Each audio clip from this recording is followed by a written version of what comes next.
Hi guys, I'm going to recap a 2021 Korean action comedy movie, called Mission Possible. This movie tells the story about a secret agent of China's Ministry of State Security, or the MSS, who is sent to South Korea with such an impossible mission to handle. Secretly, her senior sends an agent to assist her, but along the mission, she is assisted by a private detective instead. So, will she be able to complete the mission? Let's find out together. In China, a traitor of the government is smuggling guns to South Korea. For unknown reasons, those guns were intentionally scrapped by the government. Therefore, team leader Zhao from the China MSS commands all the agents to stop the smugglers. The agents arrive while the police are blocking the road. Suddenly, one of the police gets shot, and it leads to a shootout. Unfortunately, both the police and the agents are taken down by the smugglers. The government briefs team leader Zhao about sending Dahi, an agent in training, to South Korea and cleaning up the mess. The government deliberately sends Dahi to die, so they could blame it on South Korea's government. In South Korea, Soo-han runs a private detective agency by himself. He laid off his staff, and arrears on rent as he lacks money. On the same day, team leader Zhao gives Dahi a new identity. He confesses that the mission is dangerous, and she could die. But, she accepts it. Right after that, team leader Zhao asks a Korean National Intelligence Service, or the niche, to assist Dahi on her mission, and fortunately he accepts it with a deal.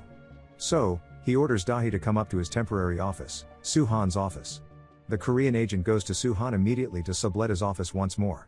While going to complete the payment, he gets hit by a car after saving a dog. It causes him to be unconscious and hospitalized. Unfortunately, no one knows about the accident. The next day, Dahi comes to Soo-han's agency, and suspects that Soo-han is the Korean agent who is sent for her. The same goes to Soo-han. He misunderstands and thinks that Dahi is the subordinate of the niche agent that he met before. Realizing that he needs to cooperate with a niche agent, he intends to run, as he doesn't want to deal with the danger. But, when he looks at all the money, he shortly changes his mind. Then, Dahi starts explaining the details of his role. But, the distraction comes every time she begins. A woman is looking for her dog, Dorothy. Once again, Soo-han accepts the mission as the reward is a gold pig, which is very enticing. Dahi can only continue her briefing after the woman has gone home. Since then, they start working as a team. They learn that the target loves to tango. So, learning tango is their first strategy to approach their target, as they need to get a clone of the target's phone to collect information. When the night comes, they try to take the phone as the target is here. However, it's a flip phone, and Soo-han has a wrong plug, so he gets through the messages instead. Fortunately, Soo-han finds a threatening text for Director Joan. Soo-han suspects that Director Joan could be the man behind the smuggling. Unexpectedly, the target died after being injected by some unknown drug by a mysterious passerby. Police investigate Soo-han and Dahi, because their existence on that day is suspicious. Since then, the chief of the police tasks his subordinate to look into them further. The next day, news of Rodeo Clan's boss spread. He got shot and died. It reveals that the guns are already on the streets. So, they start digging for them from someone who knows a lot about mobs and clans in South Korea. The information leads Soo-han and Dahi to the Axe clan. Dahi insists on meeting the Axe clan's boss. She thinks that the smugglers may start a clan war in order to sell the guns. Afterward, they come over and pretend to be police officers. They need to take Axe clan's boss to investigate. Suddenly, the situation goes bad as the smugglers come and kill all Axe clan in the house. When Soo-han sees it, he gives the smuggler a quick punch. Before leaving, Dahi takes the phone of Axe clan's boss. Afterward, they order a hacker to look into the phone. Eventually, they get an address as a clue, so they go to ensure it. As they arrive, they find out that a man has been killed. Surprisingly, they find Director Joan's contact on his phone too. Soo-han is certain that Director Joan is the man behind the smuggling. Then, they find an event that he will attend. They arrange some plans in order to spy on him, without realizing that they are being watched from afar by the niche. However, the niche notices the China government's intention, sacrificing Dahi, and blames it to South Korea. Besides, they find out that Soo-han is not one of their agents. In a hospital, Soo-han comes over to see his late friend's son who has cancer. Suddenly, a woman comes out and rebukes him to stay away. She hates the fact that Soo-han has left her late husband to die on a mission. The next day, Soo-han and Dahi approach Director Joan quickly as he enters the hall, and Dahi hides a small device to eavesdrop on him. One of the smugglers recognizes Soo-han. Outside, Axe clan come to kill Director Joan and smugglers. They are sure that Director Joan is the man behind their boss's murder. Consequently, the Axe clan starts a fight against the smugglers, but Director Joan accuses the gangbook gangs with logical reasons. The Axe clan become furious, they order the guns and plan to kill the gangbook gangs. Outside, Dahi listens to all the conversation, including the moment when they are exposed after being recognized. Right after that, Dahi and Soo-han try to escape. But, suddenly the guards chase after them. Seeing no place to hide, Dahi chooses to hit the guard with a glass bottle. Soo-han is startled, but he does the same. Dahi kicks and beats the guards many times with everything that she could reach. The very same goes to Soo-han. He beats, and avoids them using the kitchen tools around him, and all the guards are taken down. Unfortunately, the smugglers come up with a gun. In a room, Director Joan investigates Soo-han and Dahi. Director Joan decides to keep Dahi as hostage, while setting Soo-han free with a condition. By his order, the guards take Soo-han and urge him to shoot all the police officers in the station, then they will set him free. Director Joan and the smugglers want this to happen to make the people feel unsafe and order guns from them. Soo-han checks the bullets, then he chooses to shoot all the guards in the car instead, and comes back to the hotel to pick Dahi up.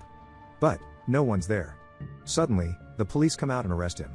There, the chief investigates him with several questions. He explains the situation to the chief, but he doesn't believe it. Chief urges him to call Dahi to confirm the situation.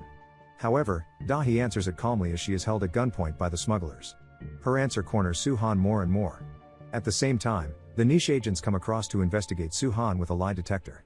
The head of niche knows that Soo-han is ex-Special Forces 707 who headed up his rescue in Thailand operation.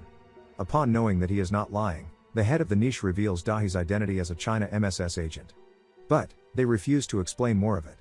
Before leaving, the head of niche tells Soo-han that Dahi was sent as a sacrifice, so her mission in this operation is to die. The niche won't do anything about it either, as they don't care about a foreign agent. Soo-han realizes that the mission would end up just like the Thailand operation. He threatens the police, and takes off his handcuffs. He also steals the chief's car to go save Dahi. As Soo-han gets out, he calls his friend to find out Dahi's location by the code that she gave in their last call while she was held as hostage. On the way, Soo-han reminisces about the conversation with his superior in Thailand operation. When his friend got captured, he asked for a permit to rescue him, but his superior urged him to shoot his friend instead. Therefore, he won't let the same thing happen to Dahi. On the other side, Dahi is locked up in a room. There, Director Joan tells her that he wants to make a revolution to make Korea's authority better. Therefore, gun usage must be allowed. Afterward, the Axe clan comes over as their appointment to take the guns. Meanwhile in the police station, the police receive Soo-han's service records. They are surprised to know that Soo-han was dishonorably discharged from Special Forces 707 for disobeying an order. Furthermore, he used to be a close combat instructor in the unit. Back to the mission, Soo-han enters the place where Dahi is locked up. While trying to untie her hands, at the same time, one of the smugglers shows up. Soo-han tries to shoot him, but the smuggler gets a hold of his hand and they fight over the gun. He tries to shoot Dahi, but luckily the gun runs out of bullets. Then, he pulls out a knife, but Soo-han manages to handle him with his close combat skill. The smuggler chases after them, and comes out again. But, this time Soo-han confronts him with a combat knife. In the narrow alley, Soo-han masterfully fights against the smuggler. They fight on par at first, but Soo-han starts to win the fight after manages to land some hits on him. Then, he damages a major artery in his arm, resulting in his defeat due to blood loss. One of the smugglers gets furious, and is determined to get his revenge on Soo-han. The Axe clan cooperates as they want to test out their new guns too. Some of the clan members sneak up on them and invite them to a hand-to-hand combat. Dahi evades a kick and utilizes her surroundings to take down her enemy. Meanwhile, Soo-han is being strangled by the other one. He manages to strangle him back, resulting in his win. Then, they go out and have to face the other clan members. This time, Dahi and Soo-han use guns. While the guards are searching for them quietly, they shoot them all together within seconds. They protect each other very well. Suddenly, an axe is thrown off towards Soo-han, but he catches it. Then, the smuggler who wants to get his revenge comes out with a combat knife. Soo-han evades and deflects the strikes, but still gets slashed several times. The situation continues until he gets really serious and reapplies his stance. However, the smuggler is also good at blocking the incoming attacks and the situation reaches a stalemate. Then, the smuggler throws one of his knives, and Soo-han manages to deflect it. Soo-han counters it and corners the smuggler. Then, he changes his momentum and slashes the smuggler in the neck. At the same time, Dahi is fighting an Axe clan member. Once more, she utilizes the things around her to defend herself against the strikes. She evades the incoming strikes, and masterfully spin kicks the smuggler and knocks him unconscious. Then, Dahi and Soo-han reunite only to face the last surviving smuggler. The smuggler dismantles his gun as he realizes that he and Soo-han are into the same thing, the Red Velvet Korean girl group. He invites Soo-han to use a knife, so he throws one of his. But, Soo-han is shocked and shoots him instead, resulting in his instant win. Afterward, Soo-han and Dahi stop Director Joan from escaping, so he ends up in prison. And so, Dahi, who is a trainee of the China MSS agent, manages to stop gun smuggling in Korea along with Soo-han, the private investigator. Soo-han is also subject to imprisonment, as he has committed crimes while commencing the mission. However, the niche offers him to be a cover agent with a high salary, to which he accepts immediately. In the end, Soo-han pays for the surgery of his late friend's son with the salary. China MSS and Korean niche also agree on a joint operation, involving both Dahi and Soo-han in it. Subscribe to watch more videos like this, turn on notifications, and leave a like and comment to help the channel out. Thank you for watching, and see you next time.